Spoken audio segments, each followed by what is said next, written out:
Hamilton and the Flames stated a male busted. And he listed. Hey guys, my name is Nick and welcome to another episode of Editing Breakdown. As per a subscriber's request, I'm going to revisit Crea Tyler, take a look at his New Youth 2020 film, and analyse all the effects he's using. So before we get into this video, there's something over here.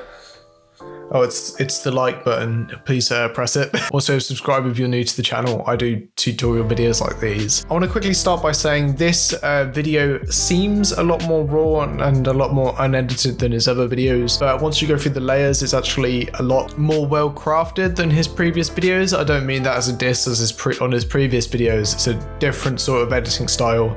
This is takes a lot more care into how the colors in the shots and how the shots are presented and like little fine details, which I love. Well done Tyler. It's really cool. There's a quote, can't remember who said it: the job of a good edit is to not be noticed. And basically what that means is no one should notice and say, wow, that's great editing. They should just be like immersed in the film, and the editing shouldn't distract from the film.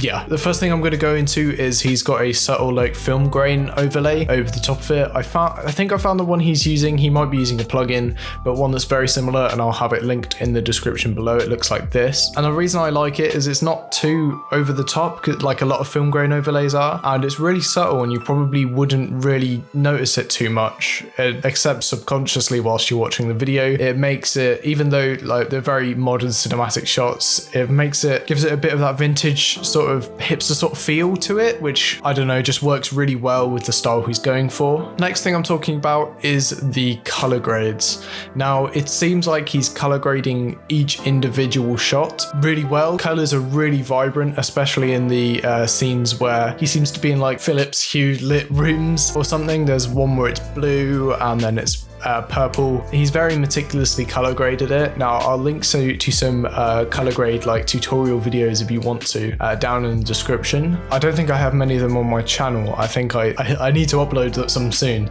But one thing he does utilize in his color grades that I am going to talk about is faded film, aka raising the blacks, and you can see it especially in these sort of shots. Now you might be wondering, what am I seeing? It just looks a bit hazy. Basically in the color grade where you raise the blacks, it makes the images look a bit more hazy. It's called faded film in lumetric color in Premiere. It's basically just raising like making the blacks brighter, but the rest of the image staying the same sort of brightness. It makes it look very vintage and also very hazy.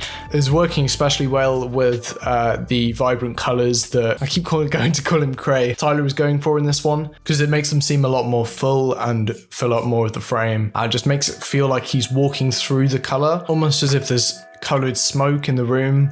It's really pretty cool. There are some more obvious green screen edits in this, like the burning trees and stuff. They're pretty obviously green screened. It's a pretty cool effect, but there are some more subtle ones that I want to go into and just like point out. They surprisingly help to add a load of motion and more depth to his video shots. One where there's a plane that's going over that's been green screened in, and as the plane is going over, those are loud sound effects that just keeps the momentum of the video going, and it works really well. You barely notice it if you're watching it, and it took me a few watches to like pick up on it and pick up what he was doing there, which is really clever. I really like it. The key here and how to gain this sort of effect is just subtlety in this edits. I see so many like wild edits where it's just like completely unreal and like less subtle. My edits aren't exactly subtle, but a lot of people think that the more like effects you put on something, the cooler it is, and the more transitions and everything, and sometimes it can just be really overdone. Subtlety isn't for everything, but in this case it especially works really well. Last thing I'm going to go over is his light leaks and his projector footage. Now you may not notice these, but especially in the sort of color sequence, he uses a lot of light effects and like light leaks sort of things over the top, and